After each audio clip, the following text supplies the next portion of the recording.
大家来到沙洲食艺啊！接下来您将看到的是人间美味沙葱牛肉饼啊！好，咱们出锅好不好？出锅喽！喊起来，出锅！好。During the peak tourist season, long lines form daily in front of the Shazhou wild onion beef pie stall at Dunhuang night market. Some visitors even return every day just to savor this unique internet-famous delicacy. While beef pies are common, what sets this one apart is its special ingredient, wild onion.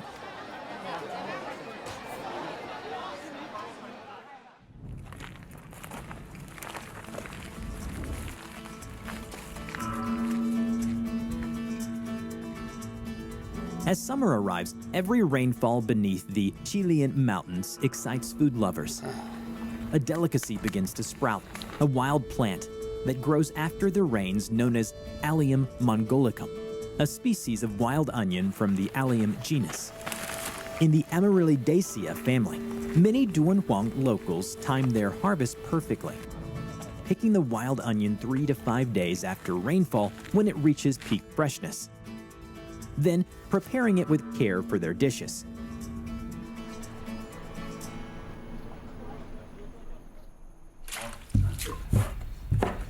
Freshly harvested wild onion scapes are incredibly tender.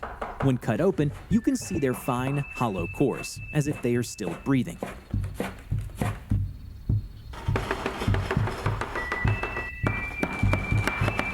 When mixed with lamb, the spiciness of wild onion, 10 times stronger than regular green onion, completely neutralizes the gummy taste of the meat.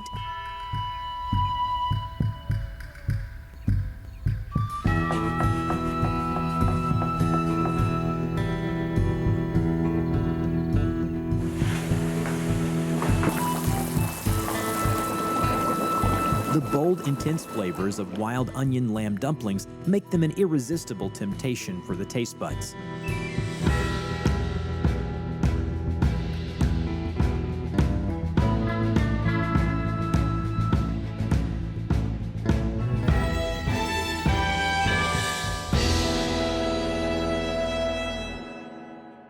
Dunhuang 沙葱饺子，好吃的不呀！哎呀，沙葱先洗了啊。少拿点，抖着拿啊，好嘞。Every morning, Chao and his wife start preparing food in their small shop in Chile Town. Wild onions taste great, but their thin, hollow stalks easily wilt and break when wet. Chao uses an electric fan to quickly dry off the surface moisture before spreading them out layer by layer to air dry. This careful preparation ensures that the wild onion remains fresh throughout the 7 to 8 hours of night market sales.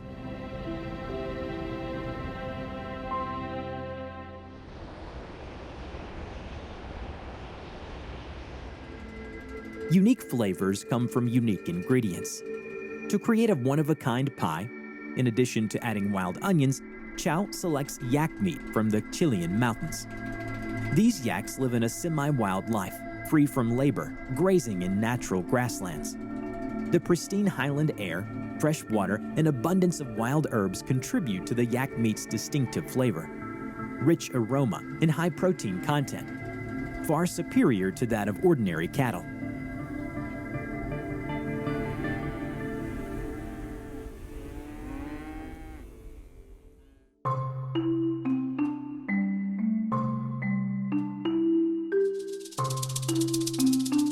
When wild onion meets beef filling, it gives rise to the most popular internet-famous snack at Dunhuang's Shazhou night market.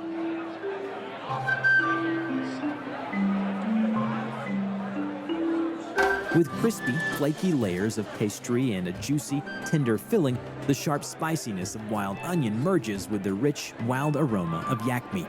The wild onion beef pie confidently outshines all other meat pies, drawing food lovers from across the country who simply cannot resist its allure. 敦煌沙葱牛肉饼，好吃的对。欢迎光临新街州，上从5代到如今，吃药同源真得神，天书三药熬更米，韭菜籽儿八味体，酒后再饮3杯酒，不许一起白领走。祝大家身体健康，神仙中好喝的，好喝。这里面有天使和山药。Not far from Chao's stall, another food vendor is also trying to make an impression. In the bustling Dunhuang night market, Ma Haixin's fairy porridge isn't flashy, but he's proudly promoting it with a rhythmical chant. 这个神仙中呢，这是以前和尚和道士他们在莫高窟修行用的，就是这一样的，就是这个粥。芡实它本身加上韭菜籽，本身都是中药。哪个叫韭菜籽呀？就是这个黑的啊，黑的是韭菜籽，韭菜籽。This tactic works, as tourists, upon hearing that this porridge follows a recipe from the Mogao Library Cave, immediately feel compelled to try it.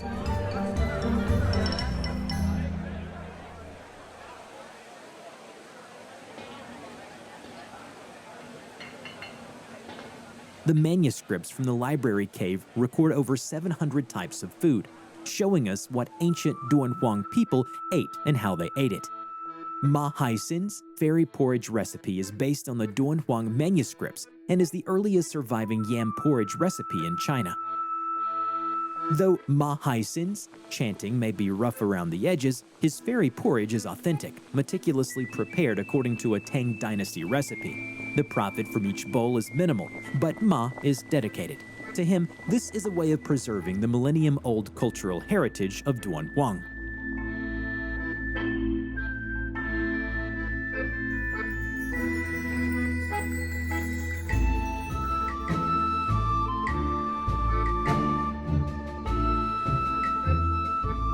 The Mogao Caves are adorned with decorative patterns in every space except for the statues and murals, displaying the splendor of the Buddhist world.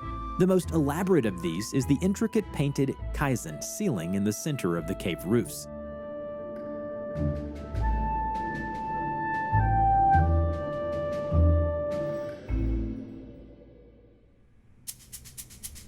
Master Zheng's secret culinary technique shines in the grand dish, 3 rabbits caisson ceiling platter, featured at the Dunhuang banquet.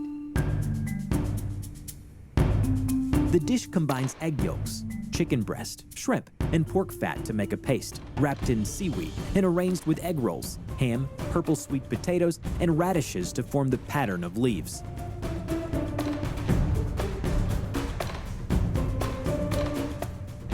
Then, steamed egg whites are shaped into 3 running rabbits. This dish is inspired by the caisson ceiling scene in cave number 407, where a lotus flower center depicts 3 white rabbits running.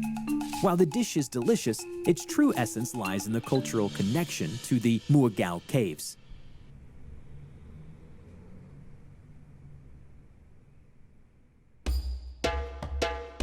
Whether inspired by ancient Dunhuang sites, cave murals, or historical anecdotes, the Dunhuang banquet brings the beauty of Dunhuang to the table.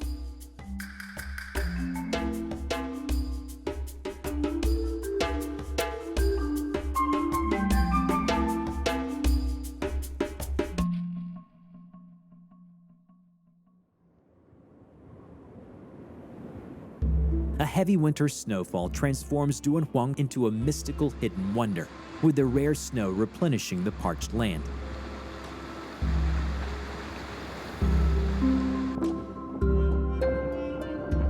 Beneath the earth, certain ingredients quietly absorb the essence of heaven and earth, storing their distinct flavors.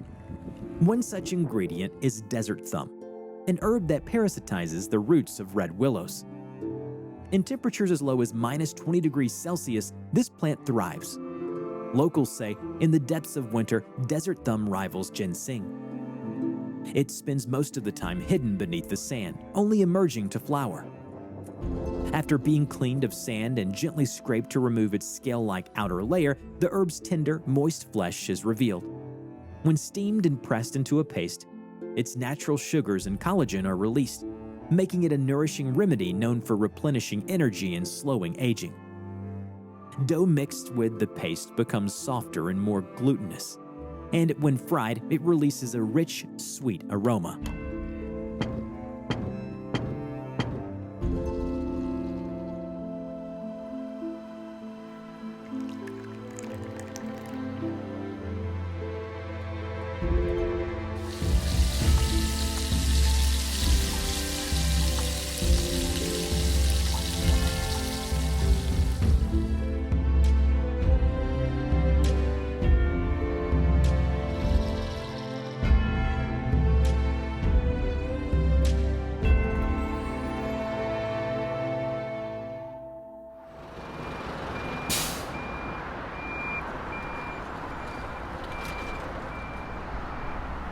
Every morning, Su Shuhua visits the slaughterhouse on the outskirts of town to pick out freshly slaughtered sheep offal.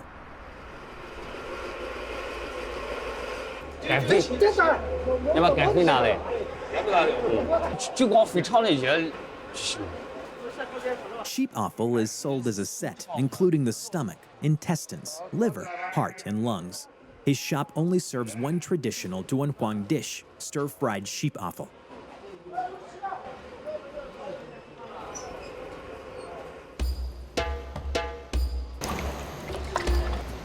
Repeated washing removes impurities and odors. Quick boiling makes it easier to cut.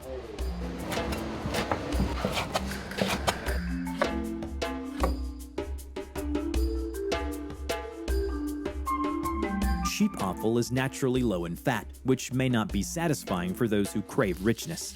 To enhance its flavor and texture, adding sheep fat during stir-frying is essential. With a low melting point, sheep fat solidifies quickly when cold, making precise heat control crucial for achieving the perfect stir-fried sheep offal. 你这费子也多啊！你赌4个啊！ The wok must stay on the fire, and the food must stay in the wok. Stir-frying while eating is the correct way to enjoy stir-fried sheep offal.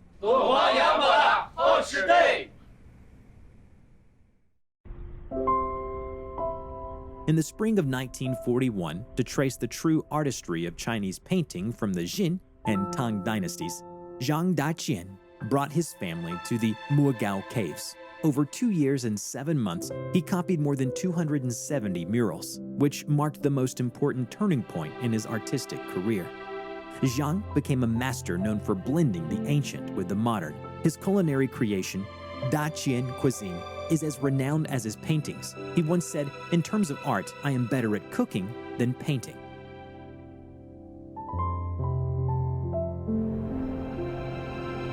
Even in the food-scarce environment of the Mogao Caves, Zhang Daqian's love for food remained unshaken. He sought out local ingredients to satisfy his cravings, even discovering wild mushrooms in the small forests near the caves. The wild mushroom and sheep offal stew was a revelation for Zhang Daqian. The mushrooms fully absorb the fat, releasing their inherent glutamates, making the sheep offal soup incredibly flavorful. Though the mushrooms were humble and the offal modest, their combination created a new Daqian cuisine.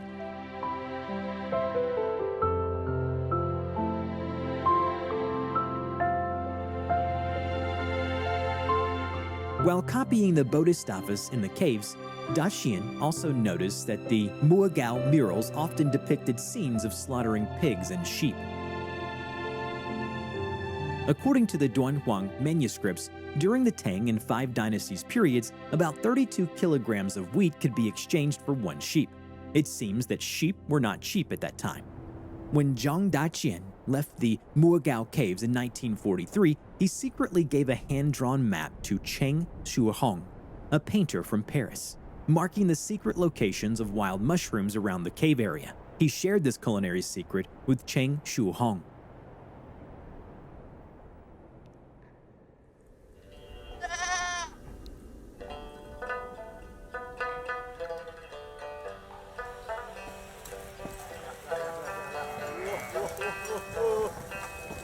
At dawn, Li Dehua opens his sheep pen to begin a day of shepherding. Starting with 14 sheep in 2016, he now has over 300, making him a large-scale sheep farmer in Dunhuang.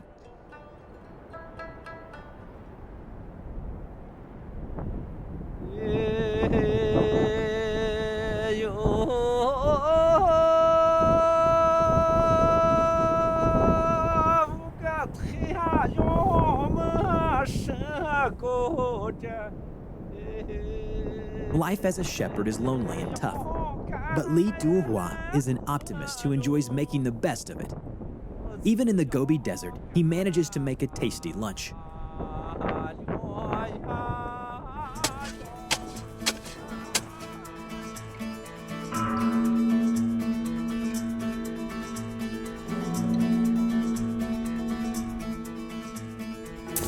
Digging a pit, setting up a pot, and boiling water, he casually breaks off red willow branches to make chopsticks. He mixes half a bowl of flour with water, stirring gently to form a loose dough. Using the red willow chopsticks, he gently flicks small dough pieces into the pot. This is the simplest Dunhuang flour-based dish, red willow dough drops.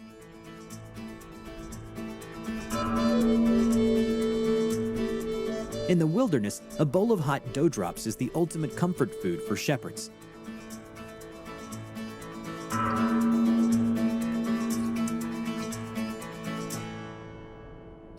说放羊娃的生活很简单，荤溜棒剥了个蛋蛋，吃那肚子呢非常的舒坦，谁知道放羊娃的辛酸。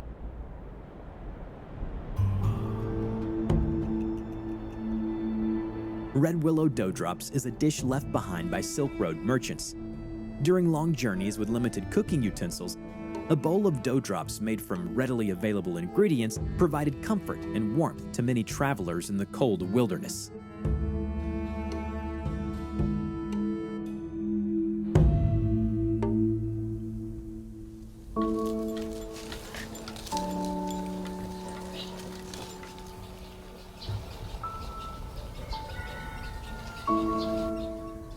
Liu Shenglong's morning begins with a bowl of fresh milk from his own sheep. 我刚吃饱了，这就你自个把机子开上。听妹子下来了，再推些馍。咱自己开发的呢，这现在紧紧的。就是。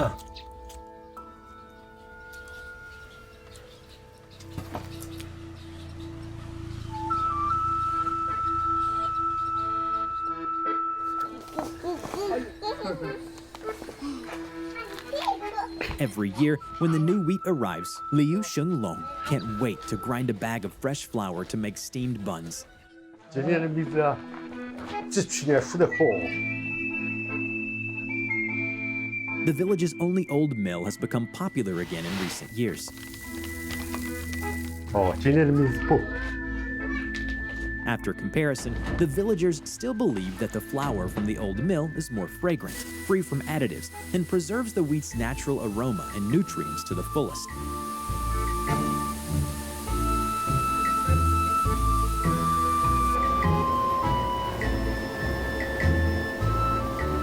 First, the flour should not be ground too finely. The flour from the old mill, with some bran remaining, is slightly yellow, known as black flour in Dunhuang.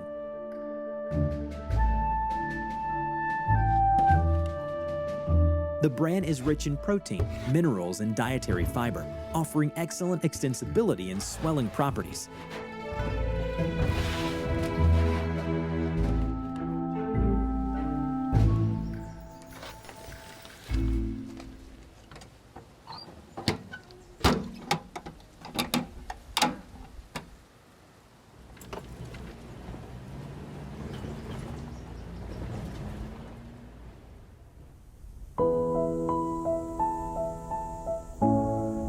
The wind that blows through the Yumen Pass has touched both ancient people and today's wheat fields.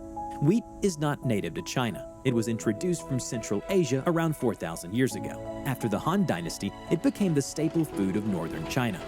Archaeological evidence shows that the Huasi corridor was the first stop for wheat's introduction to China.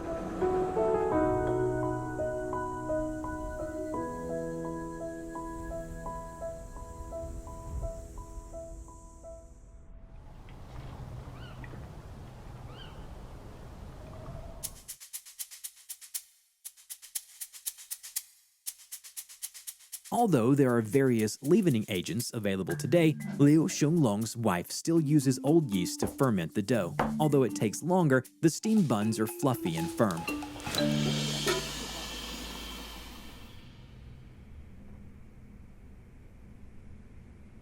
哎呀，提不上去了。来，我接着。哎呀，再上一点。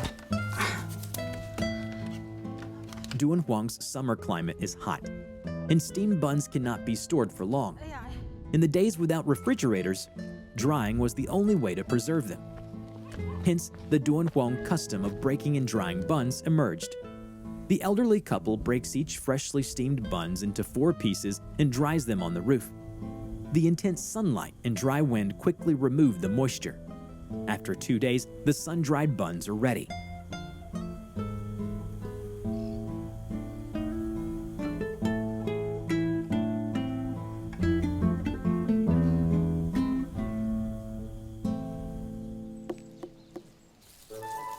哎呦，哦，这管住了。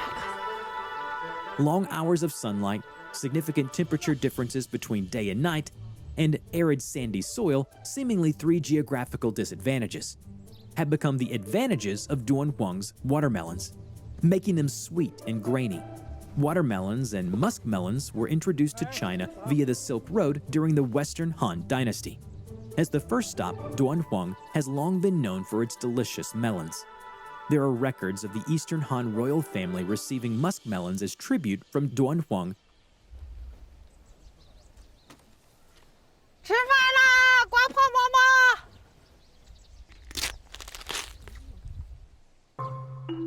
This is a lunch that requires no utensils.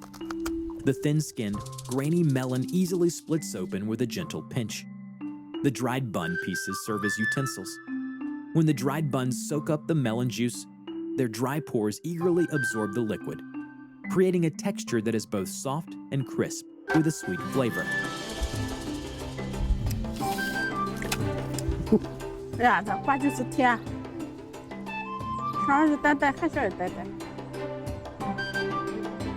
The simplest lunch by the melon field is the most enduring flavor of Dunhuang. 瓜婆嬷嬷好吃的。